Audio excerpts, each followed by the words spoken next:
Ibrahim rabbuhu bikalimatin fa'atammahun. Ketika Ibrahim diuji dengan beberapa ujian, maka ujian yang terberat dirasakan oleh Nabi Allah Ibrahim adalah ketika Allah perintahkan kepada Ibrahim untuk menyembelih anaknya Ismail.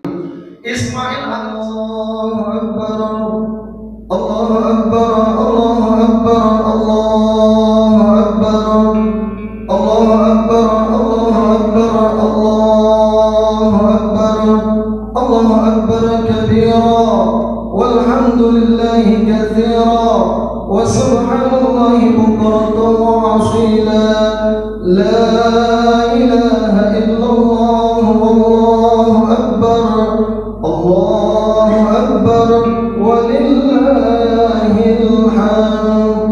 Alhamdulillah, alhamdulillahilladzi an'ama 'alaina wa hadana 'ala dinil Islam. Asyhadu an la ilaha illallah wahdahu la syarika lah, wa asyhadu anna sayyidina wa nabiyyina Muhammadan 'abduhu wa rasuluh. Allahumma shalli wa sallim wa barik 'ala sayyidina Muhammadin al-fatih lima ughliqa wal khatim lima sabaqa والناصر الحق بالحق والهادي إلى صراطك المستقيم وعلى آله وصحبه حق قدره ومقداره العظيم. أما بعد فيا عباد الله، أوصيكم وإياي بتقوى الله وطاعته لعلكم تفلحون. اتقوا الله حق تقاته ولا تموتن إلا وأنتم مسلمون. Allahu Akbar, Allahu Akbar, Allahu Akbar, walillahil hamd. Hadirin jamaah kaum muslimin, bapak-bapak dan ibu-ibu, semua yang hadir pada kesempatan pagi hari ini untuk melaksanakan sholat Idul Adha, mudah-mudahan semua kita mendapatkan catatan amal ibadah di sisi Allah Subhanahu wa taala. Ada 3 hal yang ingin saya sampaikan.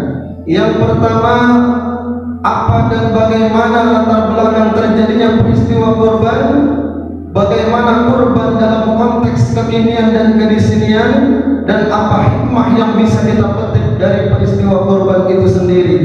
Allahu Akbar, Allahu Akbar, Allahu Akbar, walillahil hamd. Peristiwa kurban adalah sebuah peristiwa yang tidak bisa dilepaskan kaitannya dengan Nabi Allah Ibrahim alaihissalatu wassalam. Sebagai seorang bapak monoteisme, bapak yang menemukan satu Tuhan yang ajaran la ilaha illallah, tidak ada Tuhan selain Allah. Keimanan Nabi Allah Ibrahim begitu kuat, tapi keimanan yang kuat itu diuji oleh Allah Subhanahu wa taala dengan sebuah perintah di mana ujiannya itu begitu berat, dan itu dirasakan oleh Nabi Allah Ibrahim alaihissalatu wassalam. Wa idh ibtala Ibrahim rabbuhu bikalimatin fa'atammahun. Ketika Ibrahim diuji dengan beberapa ujian, maka ujian yang terberat dirasakan oleh Nabi Allah Ibrahim adalah ketika Allah perintahkan kepada Ibrahim untuk menyembelih anaknya Ismail. Ismail adalah seorang anak yang didambakan begitu lama, kehadirannya dinantikan oleh sang ayah dan ibu. Tapi ketika anak itu telah lahir, ketika anak itu telah ada, ketika anak itu telah ada di antara mereka, maka Allah perintahkan untuk menyembelihnya. Dalam sebuah ayat Al-Quran Allah menyatakan, falamma balagha ma'ahu sa'ya, ketika Ismail sedang tumbuh menjadi anak remaja, falamma balagha ma'ahu sa'ya qala ya bunayya, Ibrahim berkata kepada anaknya, inni ara fil manam, sesungguhnya aku melihat engkau dalam tidurku, anni azbahuka, aku menyembelih kamu, fanzur madza tara, bagaimana pendapatmu.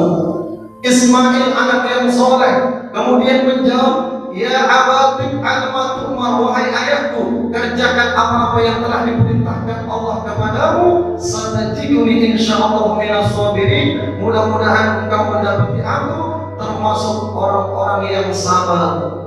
Ibrahim kemudian melaksanakan perintah Allah ketika pisau diletakkan di leher Ismail. Falamma waqallahu lil jami, ketika pisau itu diletakkan di leher Ismail, wa fadainahu bidhibhin azim, Allah gantikan Ismail dengan seekor domba yang besar. Itu artinya apa? Itu artinya Islam tidak menginginkan manusia dijadikan korban atas manusia yang lain. Terlalu mulia manusia untuk dijadikan korban, karena Allah telah memuliakan anak Adam. Walaqad karramna bani Adam bil barri wal bahr. Sesungguhnya Allah telah memuliakan anak Adam di daratan dan di lautan. Karena itu peristiwa korban, Allah tidak inginkan manusia dijadikan korban atas manusia yang lain. Karena itu Ismail digantikan dengan seekor domba yang besar. Allahu Akbar, Allahu Akbar, Allahu Akbar, walillahil hamd. Lalu bagaimana korban dalam konteks kekinian dan kedisinian? Kita sebagai bangsa, kita telah dilanda oleh sebuah COVID-19 yang meluluhlantahkan ekonomi kita, yang meluluhlantahkan kehidupan sosial kita, yang meluluhlantahkan kehidupan kemasyarakatan kita.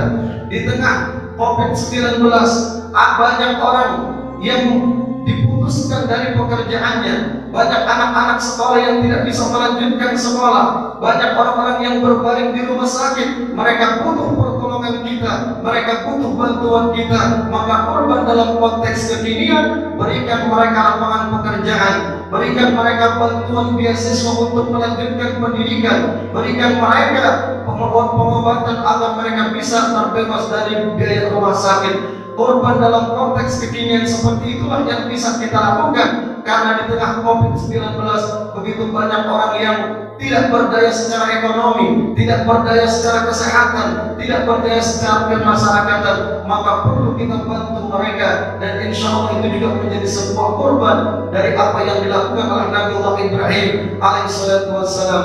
Man kana lahu malun, siapa orang yang punya harta, falyatasaddaq bimali, maka berkorbanlah dengan hartanya. Wa man kana lahu quwwatun, siapa yang punya kekuatan dan kekuasaan, falyatasaddaq bi quwwatihi, maka berkorbanlah dengan kekuasaannya itu.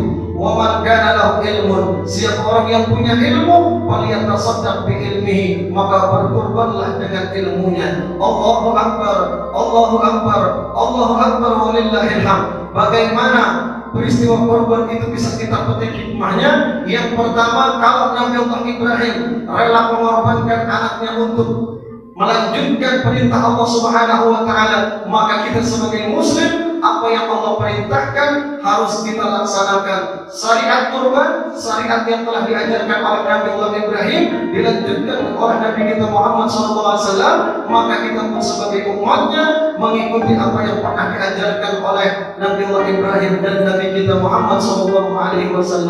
Wa may yu'azzim min sya'airillah, orang-orang yang mau mensyiarkan agama Allah, fa innaha min taqwal qulub, maka di hati mereka ada cerminan nilai ketakwaan kepada Allah Subhanahu wa taala. Dan juga perlu kita ketahui, udhiyah yang kita laksanakan adalah ibadah kurban yang akan menyelamatkan kita. Ala innal udhiyah, Nabi menyatakan, ketahuilah bahwa kurban itu min a'malil munjiyah, adalah amal-amal yang menyelamatkan. Yunji sahibuha, menyelamatkan pelakunya, min syarrid dunya wa syarril akhirah, dari keburukan dunia dan keburukan akhirat. Mudah-mudahan kurban yang akan kita laksanakan diridai oleh Allah Subhanahu wa taala, dan itu akan menjadi ladang amal buat kita untuk menghadap Allah Subhanahu wa taala.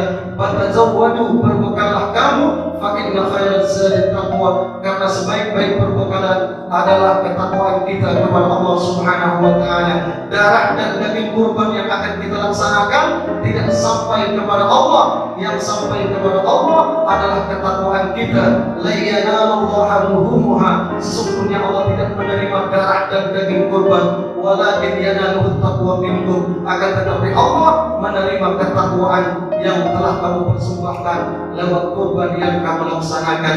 Barakallahu li wa lakum bil Qur'anil azim, wa nafa'ni wa iyyakum bima fihi min al-ayati wa dhikril hakim, wa taqabbalallahu minna wa minkum tilawatahu innahu huwas samiul alim.